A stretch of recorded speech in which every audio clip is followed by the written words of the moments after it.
En el año de 1961, en el Congreso de la República, el entonces senador Álvaro Gómez Hurtado, hijo del expresidente Laureano Gómez, señaló varios puntos en el territorio nacional que, según su opinión, representaban una amenaza, ya que eran repúblicas independientes que escapaban al control del Estado colombiano. Poco a poco ese concepto acuñado por el senador Gómez fue tomando fuerza y en 1964 el gobierno del entonces presidente conservador Guillermo León Valencia decidió adelantar un operativo para recuperar los territorios por la fuerza.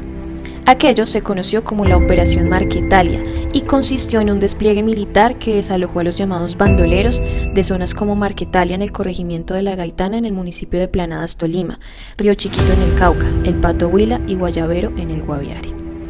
Aquellos bandoleros eran en su mayoría campesinos que venían de fracasados procesos de amnistía como los promovidos por el general Gustavo Rojas Pinilla. En un contexto de guerra fría y de miedo al comunismo, el Estado interpretó la organización campesina en torno a las propiedades colectivas como una amenaza al monopolio de la fuerza y con una alienación al comunismo. La operación, comandada por el general José Joaquín Matallana, no fue exitosa y, por el contrario, a pesar del gran número de bajas de campesinos, cientos de ellos lograron escapar y organizarse bajo la dirección de Pedro Antonio Marín, quien sería conocido con el alias de Manuel Marulanda Vélez. Desde ese momento se agruparon en guerrillas móviles. El resultado de la operación surtió entonces un efecto inesperado del que aún hoy se viven importantes secuelas.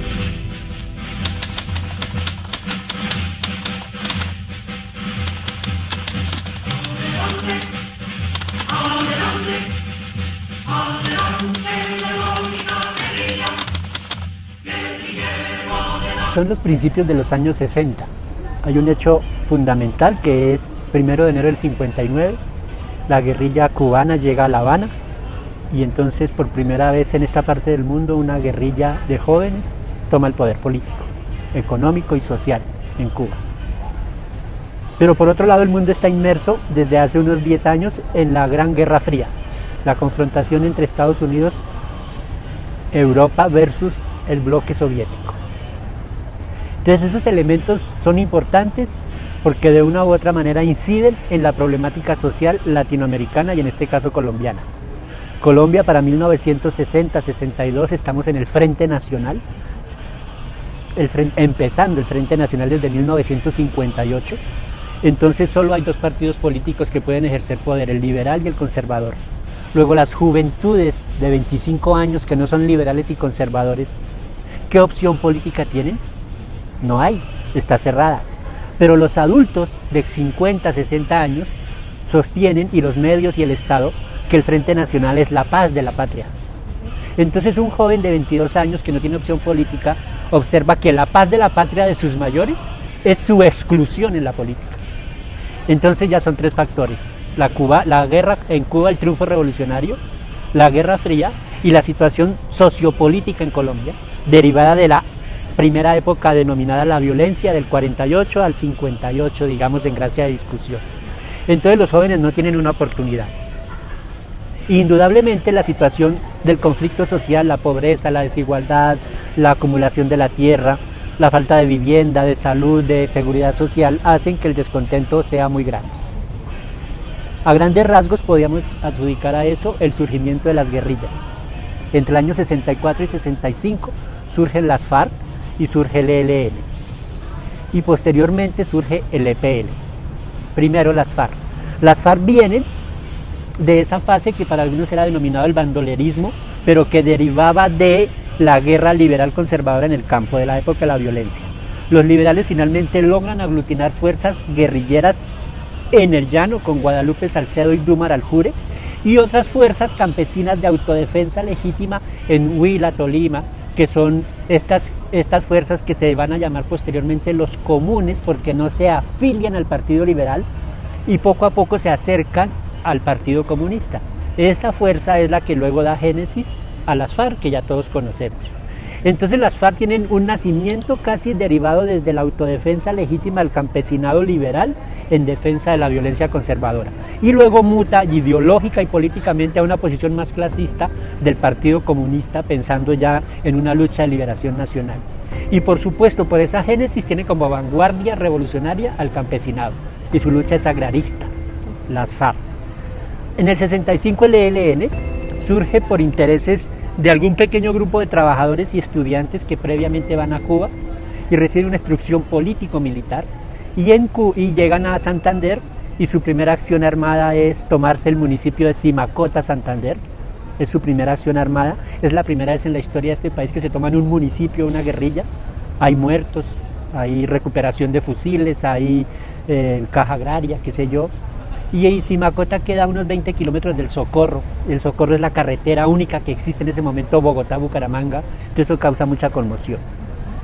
Esta guerrilla, como lo digo, se formó primeramente en Cuba, entonces tiene una orientación más latinoamericana, pero siendo pues, y más cristiana, más teología de la liberación, más esta historia, porque desde siempre la Iglesia Católica tuvo mucha incidencia en el Ejército de Liberación Nacional.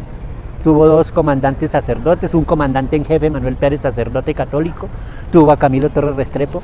Entonces esta es una guerrilla más focalizada en la concepción del Che Guevara y de Fidel en la guerra de guerrillas y más latinoamericana, y tiene como vanguardia la clase obrera.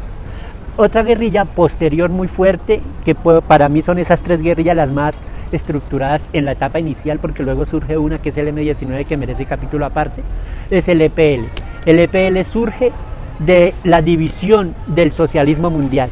El socialismo mundial se rompe entre el bloque soviético y el bloque chino. La interpretación del marxismo y del estalinismo en Rusia se opone a la visión campesinista y de guerra de guerrillas de Mao Zedong en China. Entonces hay unos españoles teatreros, Fausto Cabrera, padre de Sergio Cabrera, La estrategia del caracol.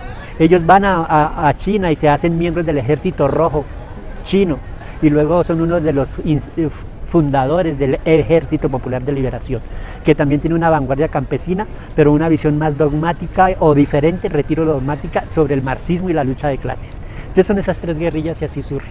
Décadas después surge una guerrilla única nacionalista, que es el M-19, que tiene una visión más nacionalista y más local.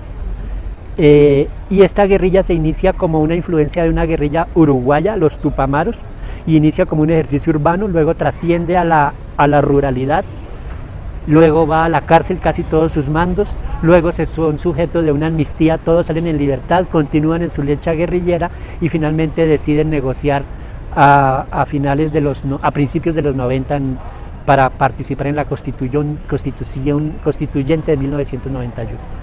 A grandes rasgos esas son esas guerrillas, como las veo y como surgen desde mi lectura rápida. A eso de las 5 de la tarde, el presidente Betancur me llamó. Me informó que ya todo estaba bajo control y que antes del anochecer estaríamos a salvo. Ante su petición, le di el teléfono de mi amigo Julio César, consejero de Estado, quien, al oír las melifluas palabras del presidente y ante la pregunta de si tenía miedo, le replicó con esta hermosa frase de Martin Luther King: el miedo tocó a mi puerta, la fe salió a abrir y no había nadie. La secretaria de Julio César me informó que éste, en forma imprudente, había salido al corredor en medio del tiroteo. Ahí decidí moverme de mi refugio. Vi el incendio que venía de norte a sur. Las llamas eran de color magenta penetrante. Todo parece indicar que la única finalidad de la autoridad fue liquidar a los guerrilleros que habían tenido la osadía de tomarse el palacio. La falta de intención de proteger a los magistrados, funcionarios y visitantes se infiere de la orden que todos oímos insistentemente: disparen a todo lo que se mueva.